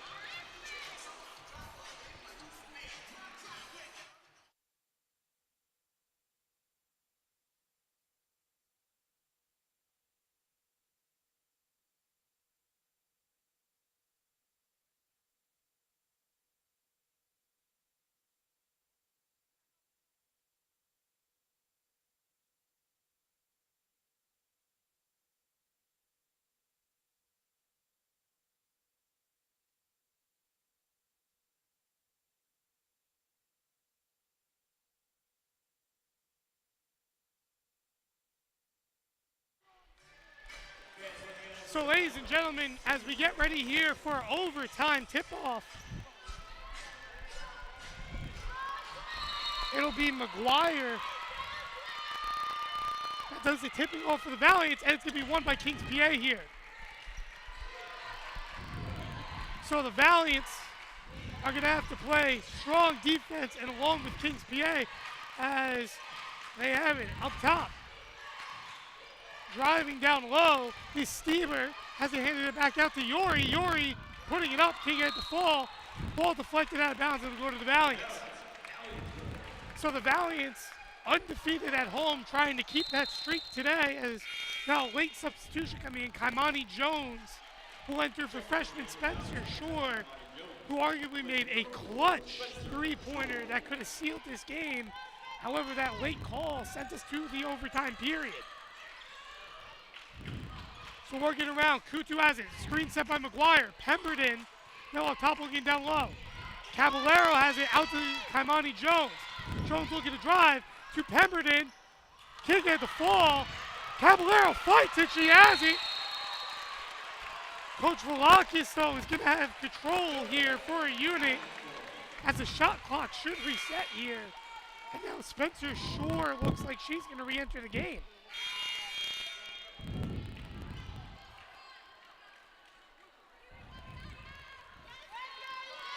So they're going to do a quick floor sweep here. Valiants are going to have 27 seconds on the clock. Is no reset. And here we go.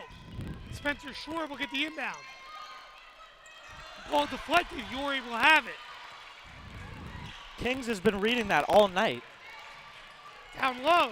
Stiebler gets it to fall. Excuse me, it's Detour. Oh no, it is Stiebler that gets it to fall. And that gives Kings PA a 2-point advantage.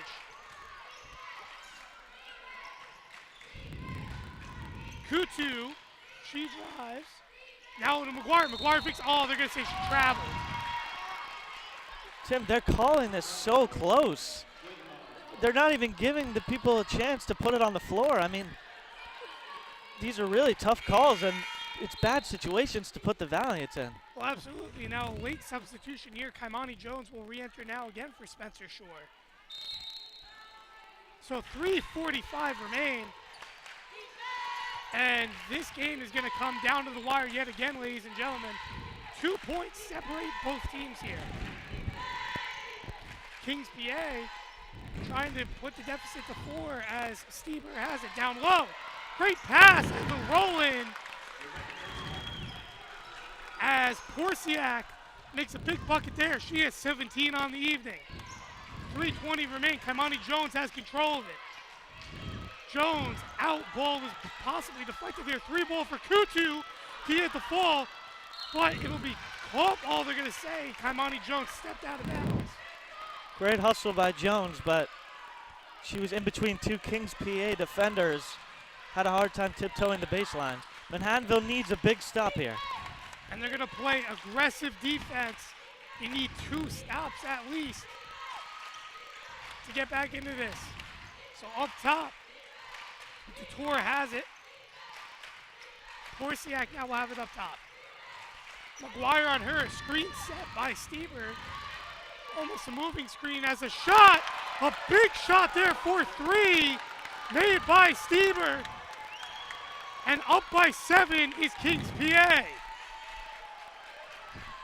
So now Pemberton will work it around to Caballero. Valiants need a desperate basket here. They trail now by 7. Kutu to the basket. That one hits the backboard. Who's it off of? It's off of a Monarch player. Shore back in. And Kamani Jones to the bench. Tim, what a huge basket, though. That 3-pointer put them up 3 full possessions. Yeah, this is the biggest lead of the half for Kings PA. So really now the Valiants need to put up some big shots here. Caballero tries for it, but 2 defenders are all over her. And now the Valiants desperately need a stop here. Kutu pressures Yori. If Yori gets a 3, this game could be sealed. Kutu knocks it away, but Detour recovers, and now we got a reach in on Kutu. Kutu's got to be careful now. That's her 4th of the game. Obviously, you got to lay it all on the table here in overtime. But if you can force a second overtime period or even come back for a victory, you've got to try to avoid fouling. As the first attempt from Detour is short. The lead stays at 7, 60-53. 2:01 left here in our first overtime broadcast of the year. Second attempt is good. Lead is up to 8. And if you're Manhattanville, you pretty much need a basket this possession or you're in some deep trouble. Oh yeah, you do not have a lot of time left on that clock. So you need to really take advantage. Caballero floater, can't get the roll. Full court pressure, McGuire gets a hand on it. And a timeout. Kings PA want to make sure they don't do anything stupid here, up 8. Yeah, they need to be sure they do not have sole possession if they're going to burn the clock. Right now, that's Kings PA's job, and if you're the Valiants, you need to be as aggressive as possible on the defensive end, get a few strips here, and get down the court.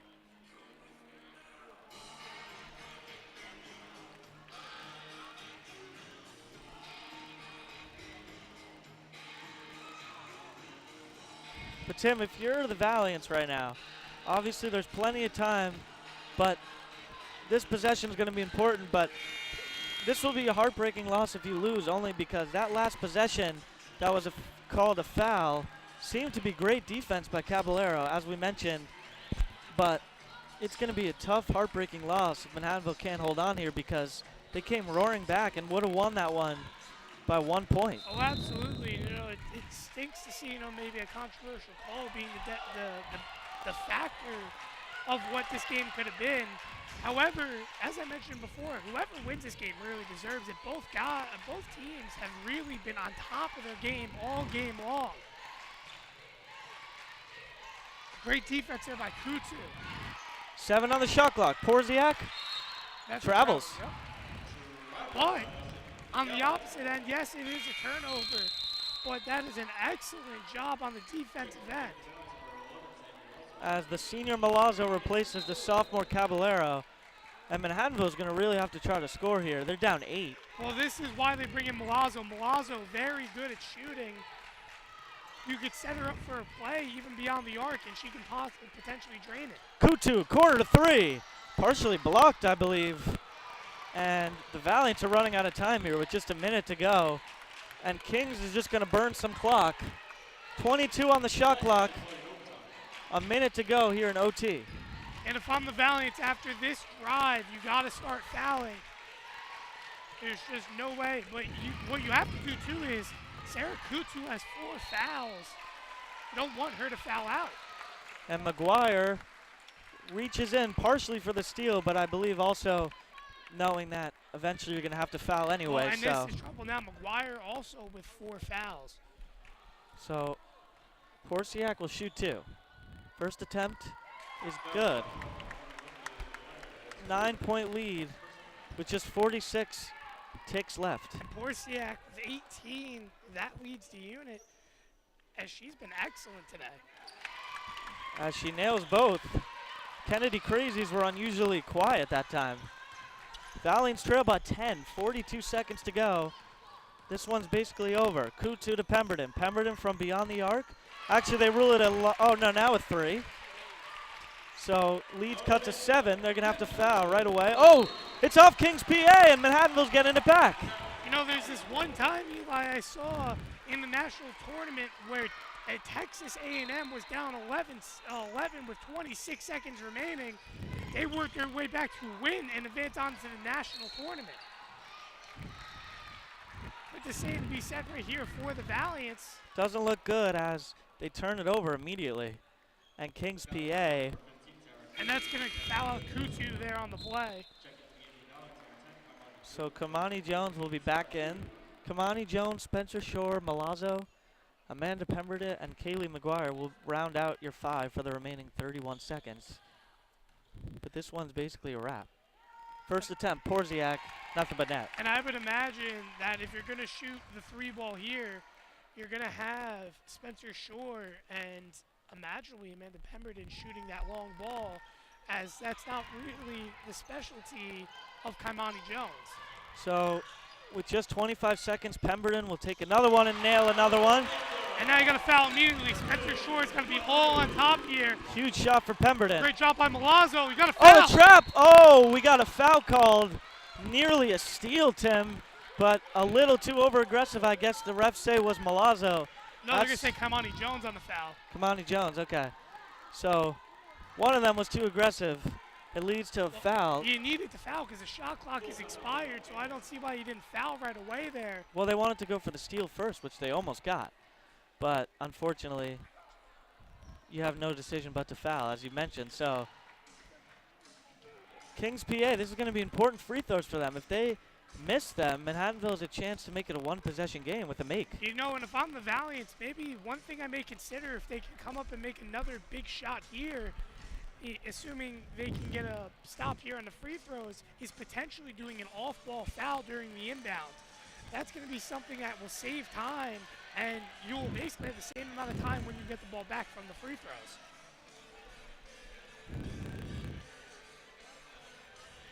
And I don't know who is going to line. Did you notice who was fouled by Kamani Jones?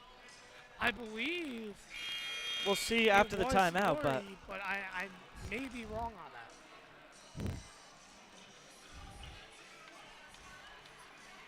It was one of the guards. It was either Yori or Dupree.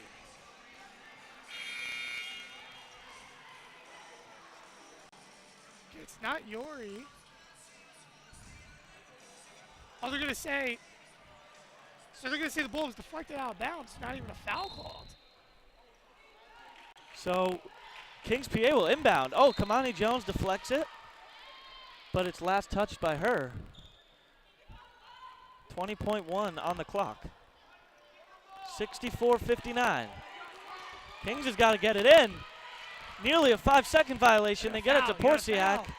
They go for the steal. Now they really got a foul. Oh, no.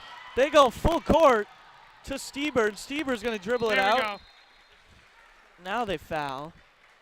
You can't hesitate and poke out for the steal. I don't care how much time is left. Ideally, you want the steal, yeah, but that cost a lot of time there. Right. They should have, after they couldn't get the steal after about 3 seconds, they should have fouled. Luckily, though, a miss by Dillinger. So a free throw here could potentially seal it. As here comes McGuire. 8 seconds, 7. Timeouts. Valiants are going to have to go. Shore. 3 ball is good. Spencer Shore cuts the deficit to 2 with 3 seconds left. My goodness, Tim, if you know what a miracle is, we might be seeing one.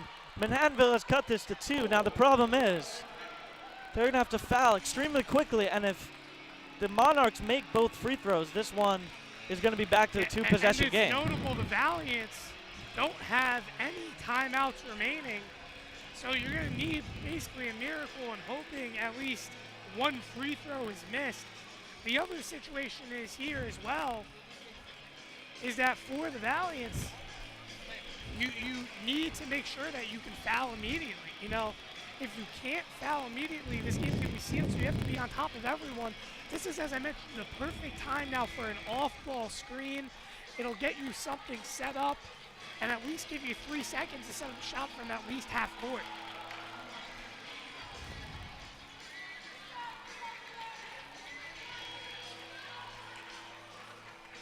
So this is big, and if the Valiants can force this to another overtime period or get a foul and even win this will be huge. So 3.9 left. Kings by 2. Oh, they go full court down the That's court. A foul. Good job by Kamani Jones. Not even 0.2 of a second went off the clock there. So good idea by Kings PA, but Kamani Jones was all over it, Tim. She fouls immediately, which is the right thing to do. Now they have to hope Stieber misses a pair here.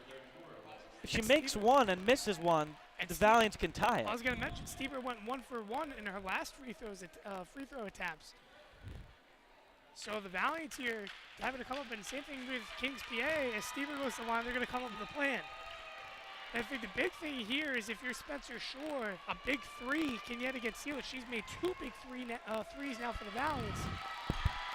Kennedy Crazies all over. The first one misses. And now, if you're Kings PA, obviously got to be all over the ball here.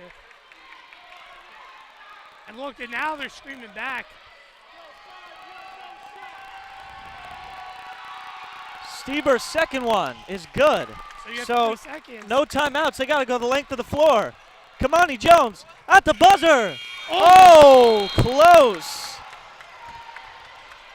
Very close. Kamani Jones almost banked it home and sent this one to double overtime, but instead the Valiants fall to 14-3, a heartbreaking loss for the Valiants. Kings PA improves to 11-8 overall, first place in the MAC conference. You can't blame the Valiants though, Tim. They fought their hearts out. Obviously, as we mentioned multiple times, they couldn't get a call their way at the end of regulation, but and who expected them to come back from that 9-point deficit with less than 2 minutes remaining in overtime? 3 big threes there. Obviously, they couldn't get the fall. But I also have to say, Kings PA earned this win. And same way for, I mean, yes, the Valiants, you know, battled back and forth. But both teams were so on top of their game that at that point, whoever won this really earned this game. So, Tim, that is the first loss that you and I witnessed for the women's team The previous 2 came on the road. And also, yeah, the first home loss, something that the Valiants haven't done really all year long. But you know what? Hey, you lose your 3rd game of the year. But you have to look at it like this now. You come out, you win every single game, and you got to hope that, you know, Kings PA goes out and loses one more in the conference, and you'll take back full advantage. But you got to win every game starting from Monday when they come back on the court here home against Keystone. So that's going to wrap up our coverage of women's basketball. Stay with us on GoValiants.com. I'm Eli Zaretsky alongside Tim Moore as always. Men's game will come up in about 25 minutes. We'll preview the game about 5 minutes prior to starting lineups. We'll be back momentarily.